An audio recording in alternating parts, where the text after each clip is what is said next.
Dahil sa sunod-sunod na pagtaas ng presyo ng petrolyo, ang grupong Piston nagbanta ng malawakang tigil pasada. Kaugnay niyan, makakasama po natin live dito sa studio si Mr. George San Mateo, Secretary General ng Piston. Welcome to News to Go, Mr. San Mateo. Good morning, Sir Howie, and good morning, Ma'am Cara, and sa lahat po ng televiewers. Sigurado na ba itong transport strike na pinag-uusapan ninyo? Well, actually, yung pinag-aandaan po namin ay coordinated protest. Sabihin, hindi lang po isang form gaya ng transport strike, kundi iba't ibang form gaya ng may, transport caravan, transport protest rally, and transport strike. Combination po. Pero hindi kaya hostage lang yung ating bansa na mga nangyayari sa Middle East? Halimbawa, magulo ngayon sa Libya at iba pang Arab nations, no? Bakit pa tayo ano ba magagawa ng pamahalaan natin tungkol diyan? Well, sa atin po kasing paniniwala, may magagawa po talaga yung pamahalaan para kontrolin yung presyo ng langis. At ang isa kasi nirereklamo namin yung grabing overpricing eh. Wala namang problema kung kailangan talaga magtaas. Pero ang problema, napapansin talaga natin, pag magtataas sila, ang laki-laki, sunod-sunod. Pero pag magbababa sila, napakaliit lang. Tapos minsan lang. Tapos napakaliit lang. For this year, 10 times na po nagtaas sa diesel. At isang rollback lang na 25 centavos.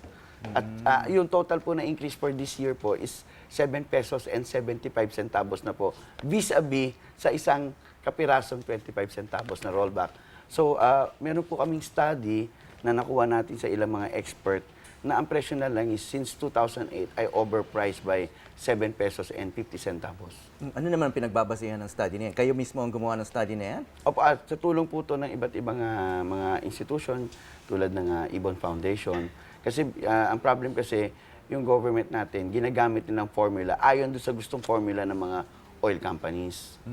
So, itong mga nangyayari sa ibang bansa, sinasabi mo, ginagawang dahilan lang yan ng oil industry para sobrang taasan yung mga presyo nila. Well, sa international level kasi, kapag may mga gera, nagagamit yan ng mga tinatawag natin major multinational corporations sa mundo para i-hype yung speculation. Tulad po ngayon, kahit po nagkakaroon na ng atake sa Libya, hindi pa naman talaga nahihinto yung nadidisrupt yung supply, no?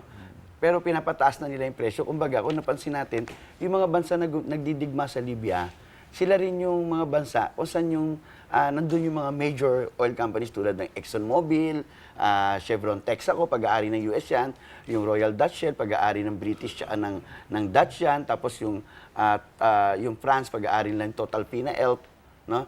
Ito yung tinatawag natin mga international oil cartel na sila yung nagbibiyaya dito sa mga ganitong mga pandidigma para magtaas ng presyo na. Sabi nga sa gera may pera.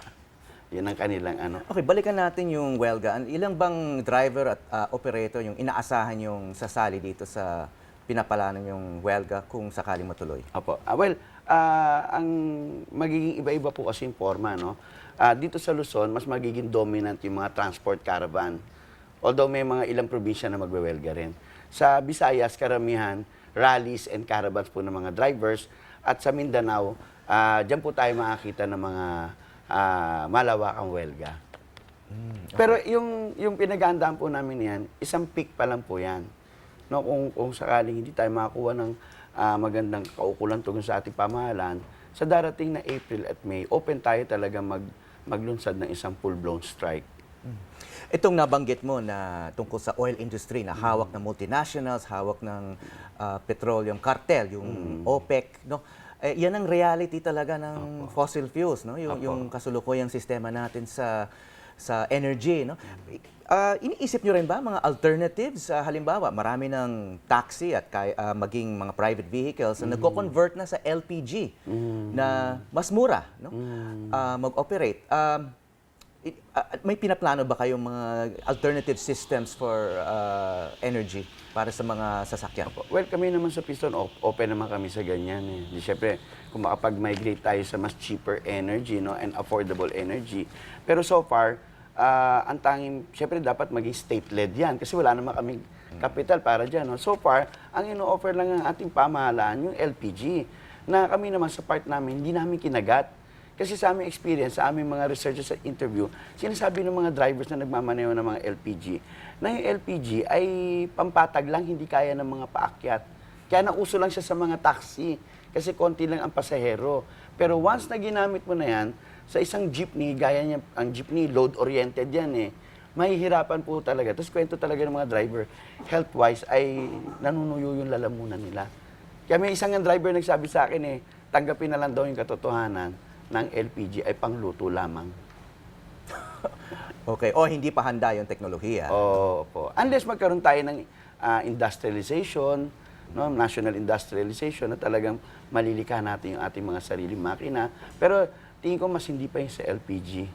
Yung LPG po kasi, just like diesel and gasoline, fossil fuel din eh. Ano rin po yan? So tumataas na yung presyo pag may kaguluhan sa ibang Opo. bansa. Tapos yung ino-offer na makina ng DOE, very expensive. Imagine 350,000 per engine. So medyo sabi ko parang hindi yata kakayanin ng mga operators natin po yung ganun. Okay, maraming salamat Mr. George San Mateo. Maraming salamat din po. Mabuhay po kayo.